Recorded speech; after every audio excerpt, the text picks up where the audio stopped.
বন্ধুরা, আজ আপনাদের শোনাবো বিভূতিভূষণ বন্দ্যোপাধ্যায়ের ঠেলাগাড়ি। সবে বিছানা ছেড়ে উঠেছি। রোদ তখনও ভালো রকম ওঠেনি। খিড়কি দোরের জগডুমুর গাছটার মাথায় গোটাকতক শালিক পাখিতে কিচকিচ ও ঝটাপটি বাঁধিয়েছে। আমি উঠে মনে মনে তোলাপড়া করছি যে কাল রাত্রের বাসি কলার বড়া, যা আমাদের জন্য রান্নাঘরে ঝুলন্ত শিকায় বড় জামবাটিতে টাঙানো আছে, তা কোন ওছিলে মার কাছে চাওয়া যায়, বা মুখ ধোবার পূর্বে তা চাইতে গেলে সেটা শোভনীয়ই বা কত দূর হবে। এমন সময় আমাদের বাহির দরজার কাছে একটা ঠেলাগাড়ির ঘর ঘর শব্দ উঠল। সঙ্গে সঙ্গে মিষ্টি রিনটিনে গলায় ডাক শোনা গেল, টুনিদা, ও টুনিদা। অমনি আমার বৃদ্ধা জ্যাঠাইমা মারমুখী হয়ে কি একটা হাতে উঁচিয়ে ছুটে গেলেন।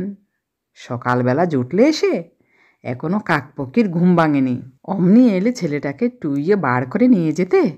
সকাল নেই, সন্ধে নেই, দুপুর নেই, সব সময় ঘরঘর ঘরঘর শব্দ। যাই দেখি একবার হরগাঙ্গুলির কাছে বলি, ছেলেটাকে যে দিন নেই রাত নেই গাড়ি ঘর ঘর করে বেড়াতে দিচ্ছ, ওর পরকালটা যে ঝরঝরে হয়ে গেল। যা এখন যা, টুনি এখন যাবে না। গাড়ির ঘর ঘর সহ্য হয় না বাপু সব সময়। যা, ওসব নিয়ে যা। আমি নিরীহ মুখে পূজনীয় জ্যাঠাইমার পিছনে এসে দাঁড়াতে না দাঁড়াতে গাড়ির শব্দটা আমাদের ঘাটের পথ দিয়ে দূরে অস্পষ্ট হয়ে গেল। তারপর হাত মুখ ধুতে গিয়ে খিড়কি দোরের কাছে মৃদু শব্দ কানে এলো, ও টুনিদা। আমি একবার পিছন ফিরে জ্যাঠাইমার অবস্থিতি স্থান ও তার দৃষ্টির গতির দিক নির্ণয় করে নিয়েই চট করে খিড়কি দোরটা খুলে বার হয়ে এলুম। সকালের পদ্মের মতো নির্মল প্রফুল্ল তরুণ নরু হাসি ভরা ডাগর চোখে দাঁড়িয়ে আছে। আসবি নে টুনিদা? এই উঠলাম যে, এখনো মুখ ধুইনি, খাবারও খাইনি, বাড়ির মধ্যে আয় না। নরু চোখের ইশারায় দেখিয়ে বললে, কোথায়? কিছু বলবে না জ্যাঠাইমা, আয় তুই। উত্থাপিত প্রস্তাবে সে মনে প্রাণে যোগ দিতে সক্ষম হলো না। তুই আয় মুখ দিয়ে টুনিদা, আমি চালতে তলায় আছি গাড়ি নিয়ে, চড়বি তো টুনিদা? দুজনে মিলে পাড়ায় বেরিয়ে গেলুম। তেঁতুলতলায় খেলার জায়গায় খুব ভিড়। মুখুজ্জেপাড়ার কোনো ছেলে আর বাকি নেই। নরু হাসি মুখে বললে, আয় পটুদা, নিতাইদা, আমি গাড়ি এনেছি, দেখ ঠিক সময়টা আসিনি। আয় চড়। গাড়ি একা নরুই টানতে লাগলো। চড়ল সকলেই। পটু বললে, দুপুরবেলা আমাদের বাড়ি যাবি নরু? নরু ঘাড় নেড়ে অসম্মতি জানালে। পটু বললে, যাস তুই, সেদিন যে একেবারে কাকার সামনে গিয়ে পড়েছিলি, তা কি হবে? নরু বললে, আমি আর যাচ্ছি না তোমাদের বাড়ি পটুদা, তোমার কাকা সেদিন একেবারে মারতে বললে, রোজ রোজ গাড়ি ঠেলে বেড়ানো বার করছি, আমি না পালালে সেদিন মার খেতাম ঠিক, যদি এরপর গাড়ি কেড়ে রাখে। সেখান থেকে দুজনে গিয়ে পথের ধারে বড় জামতলার ছায়ায় বসে গল্প করলুম। রোজই কত গল্প হতো, এরপরে কে কি হবে তাই নিয়ে গল্প। খোকার অত ভবিষ্যৎ ভেবে দেখবার বয়স হয়নি, সে এরপরে কি হবে অত গুছিয়ে বলতে পারে না। খাপছাড়াভাবে উত্তর দেয়, বলে সে নৌকোর মাঝির সর্দার হবে, রেলগাড়ির ইঞ্জিন চালাবে, স্টিমার যারা চালায় তাদের কি বলে তাও হতে চাই। আমি আমার সমবয়সী ছেলেদের তুলনায় একটু অকালপক্ষ। বলতাম, আমি ভাই সাহেব ডাক্তার হব, মহকুমার হাকিম হব। অনেক বেলায় সে রৌদ্রে ঘুরে রাঙামুখে বাড়ি ফিরত। বাবা যেদিকে বসে সেদিকে না গিয়ে চুপি চুপি অন্য দিক দিয়ে বাড়ি ঢোকে। মা বলতো, ওরে দুষ্টু, তুমি সেই বেরিয়েছো কোন সকালে, আর এই দুপুর ঘুরে গেল, এখন তুমি? খোকা বলে, চুপ চুপ, না আমি তো ওই ওদের বাড়ির জামতলায় চুপটি করে বসে বসে খেলা করছিলাম, আমি আর টুনিদা। কোথাও তো যায়নি মা, সত্যি। কি জানি কেন ওকে বড় ভালোবাসতুম। গ্রামের সকল ছেলের চেয়ে এর মুখে চোখে কথায় কি মোহ যে ছিল।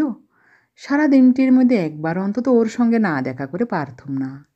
খোকাও আমার বাড়ি না হয়ে পাড়ার অন্য কোথাও বেরোতো না। এক একদিন আমাদের বাড়ির সামনের জামতলা দিয়ে সে গাড়ি ঠেলে নিয়ে বাড়ি ফিরে যায় দুপুরের আগে। আমার দিকে চেয়ে বলে, এমন দুষ্টু এই নিতাইটা। এত করে বললুম, চড় গাড়িতে, আয় তোকে ঠেলে গয়লাপাড়া ঘুরিয়ে আনি, তা কিছুতে চড়ল না। বললে, মা বকবে, তেল আনতে যাচ্ছি, আয় চড়বি টুনিদা?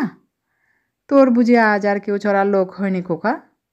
আমাদের পাড়ায় কেউ চড়লে না, কখন থেকে ঘুরে বেড়াচ্ছি, সব যা দুষ্টু, আসবি টুনিদা? খোকার চোখের মিনতি ভরা দৃষ্টি। তখনকার দিনে আমার এড়াবার সাধ্য হতো না কোনো মতেই। আমি চড়তুম। মহাকুশির সঙ্গে খোকা চৈত্র পোশাকের মধ্যাহ্নে সূর্যকে উপেক্ষা ও অবজ্ঞা করে গাড়ি ঠেলে নিয়ে বেড়াত। সূর্যও প্রতিশোধ নিতে গিয়ে ওর কচি মুখ রাঙিয়ে দিতেন, ঘামে কাপড় ভিজিয়ে দিয়ে ছাড়তেন। তার বয়স অল্প, ও দেহ অত্যন্ত ক্ষীণ, মেইলি ধরনের ছিল বলে পাড়ার কোনো ছেলের সঙ্গে বলে সে পেরে উঠত না। সকলের কাছে তাকে অবিচার সহ্য করতে হতো। দুর্বলের প্রতি সবলের অধিকার তার উপর নির্বিবাদে জারি করত সকলেই। সেদিনটা ছিল ভারী গরম, চৈত্র বৈশাখের দিন। গ্রামের পথের ধুলো তেতে আগুন হয়েছে। ৫৫ তলায় বারোয়ারির আসর সাজানো, বাঁশের মাচা বাঁধা। সবাই কাজে সকাল থেকে সন্ধ্যা পর্যন্ত খাটছে। বড় পিটুলি গাছতলাটায় তার ঠেলা গাড়ির ঘর ঘর আওয়াজ উঠল। অনু বললে, ওই নরু আসছে। পিছনে পরম সঙ্গী কেরোসিনের ঠেলা গাড়িটা টেনে নরু হাজির। বাদা আসরের দিকে এসে আঙ্গুল দেখিয়ে বলে, যাত্রা কবে বসবে রে টুনিদা? সংবাদ সংগ্রহের পর সে সন্তোষের হাসি হাসল। আঙুল দিয়ে গাড়িটার দিকে দেখিয়ে বললে, চড়বি পটুদা? পটু ঘাড় নেড়ে বলল, চড়ব, টানবে কে? খোকা খুব খুশি হয়ে বললে, কেন আমি? আসন্ন আমোদের প্রত্যাশায় তার চোখ মুখ উজ্জ্বল হয়ে উঠেছে। পটু বললে, দূর, তুই বুঝি টানতে পারিস? টান দিকে কেমন হয় না আর আমাকে। বসো না, টানতে কেমন পারি নে। পটুর পালা শেষ হয়ে গেলে ক্রমে ক্রমে অনু, বরু, হরু উপস্থিত সব ছেলেই উঠল গাড়িতে। এদের মধ্যে বড় ছোট সব রকমই আছে। টানতে টানতে খোকা হয়রান হয়ে পড়লেও সেই উৎসাহের সঙ্গে শেষ পর্যন্ত ঠিক টেনে নিয়ে বেড়ালো সকলকে। সকলের শেষ হয়ে গেলে সে হেসে সকলের মুখের দিকে চেয়ে বললে, আমায় একটু এবার টানো। সকলে মুখ চাওয়াচাওয়ি শুরু করলে। ভাবে বোঝা গেল তাকে কেউ টানতে রাজি নয়। তার প্রতি কৃপা করে তার গাড়িতে চড়ে তাকে দিয়ে টানিয়ে তাকে কৃতার্থ করা হয়েছে। এতে আবার তাকে টানবার কোনো দাবি আছে? সকলে মিলে এই ভাবটা দেখালে। বাহ, সকলকে চড়িয়ে দিলাম, আর আমার বেলায় বুঝি কেউ? আমার ইচ্ছে হলো তাকে গাড়িতে চড়িয়ে টানে, কিন্তু সমবয়সী ছেলেদের কাছে উপহাসের ভয়েই হোক বা তাদের বিরুদ্ধে দাঁড়াবার সাহস না থাকার দরুণই হোক, যেতে পারলুম না। সে গাড়ি টেনে নিয়ে চলে গেল। এদের মধ্যে পূর্বে কি পরামর্শ হয়েছিল আমার জানা নেই। গাড়িখানা খানিক দূর যেতে না যেতেই দলের একজন একটা বড় ঝামা ইট নিয়ে গাড়িতে ছুঁড়ে মেরে বসল। গাড়িখানার তলা তখনই মচমচ করে দেশালাইয়ের বাক্সের মতো ভেঙে গেল। খোকা পিছন ফিরে চেয়ে দেখে কেমন অবাক হয়ে গেল। পরে তাড়াতাড়ি গাড়ির ক্ষতির পরিমাণ নির্ণয় করবার জন্যে এসে গাড়ির অবস্থা দেখেই আরেকবার বিস্ময়ের দৃষ্টিতে আমাদের দিকে চাইলে। তারপর সে চাইল আমার দিকে। তার চোখের সে ব্যথাভরা বিস্ময়ের অপ্রত্যাশিত না বুঝতে পারা দৃষ্টি আমার বুকে তীরের মতো বিঁধল। ভাবল, এই রকম যে তুইও টুনিদা এর মধ্যে। কিন্তু সে কোনো কথা কাউকে না বলে ভাঙা গাড়িটার পাশে বসে পড়ে দেখতে লাগলো। এর আগে আমাদের দল সেখান থেকে সরে পড়েছিল। তারপর অনেকক্ষণ সে বসে বসে নেড়ে ছেড়ে দেখলে গাড়িখানার ভাঙা তলাটা কী করে সারানো যায়। পাশে একটা ছোট বাক্স, ফুলের গাছের সাদা ডালে থলো থলো বাক্স ফুল দুলছিল। তারই পাশে গাব ভ্যারান্ডার জোপের দ্বারে সে গাড়িখানা রেখে খানিক বসে বসে পরে ঠেলে নিয়ে গেল। সারা রাত ভালো ঘুম হলো না। সকালে ওদের বাড়ি ছুটে গিয়ে যদি ভাব করে ফেলতুম তো বেশ হতো, কিন্তু কেমন বাদো বাদো ঠেকতে লাগলো। খোকা রোজ সকালে আসে, সেদিন এলো না। অভিমানে ভুল বুঝেছে। ২-৩ দিন করে সপ্তাহখানেক কেটে গেল। অল্পদিন পরেই আমি বাড়ির সকলের সঙ্গে মামার বাড়ি চলে গেলুম ছোট মাসিমার বিয়েতে। ফিরতে হয়ে গেল ৮-১০ মাস। খোকাকে ফিরে এসে আর দেখিনি। আগের পৌষ মাসে সে হুপিং কাশিতে মারা গিয়েছে। ফেরবার দিন ১০ পরে একদিন ওদের বাড়ি গিয়েছিলুম।